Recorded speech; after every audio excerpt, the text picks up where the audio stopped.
Good evening. It's been talked about for decades. Now Sydney will get a much-needed second harbour rail crossing. The money for it raised after State Parliament's approval of the privatisation of our power poles. It'll help create a 66-kilometre rail line with driverless trains, capable of carrying an extra 100,000 people an hour across the network.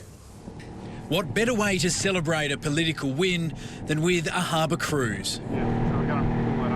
The Premier and Transport Minister took to the water to explain how they'll spend the expected $20 billion power privatisation windfall. High volume, high frequency rail system that enables the city to operate like a global city. To do that, a new train line will be built under the harbour, eventually connecting Rouse Hill and Bankstown. Clearing the bottlenecks and busting congestion.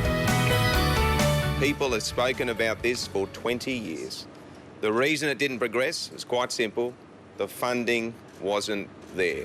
There's one casualty, the Sydney Rapid Transit tag. It's now Sydney Metro, a quality of rail service never before seen in Australia. It's simple, it makes it clear that this is what we're delivering. Sydney Metro starts with the $8.3 billion Northwest line running from Rouse Hill to Chatswood. Drilling and testing has already started underneath the floor of the harbour in preparation for the new 11-kilometre tunnel which will run from Chatswood across to Sydenham. It will eventually connect to the Bankstown line, which will be upgraded and become part of the new fully automatic line. The government says it's needed to keep pace with Sydney's growth. As revealed by 7 News last night, several morning peak train services are already full, averaging more than 135% capacity, and forecast to be in even more demand next year with another 3% rise. This is a project which Sydney has been crying out for. The Premier's tunnel vision was secured with last night's historic upper house vote. Ending decades of debate. That debate has now moved to the government's decision to appeal against a power price cut. It's not acceptable that the Premier seeks to inflate the return by putting a tax on every household and business power bill in this state.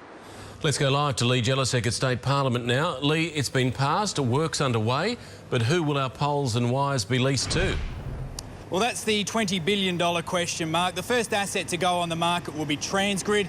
That will be later in the year. And the government's quietly confident of actually going past that $20 billion mark with a lot of interest from superannuation funds here in Canada, Japan and, of course, China. Now, we saw some of those pictures of the very cushy trains to Bankstown.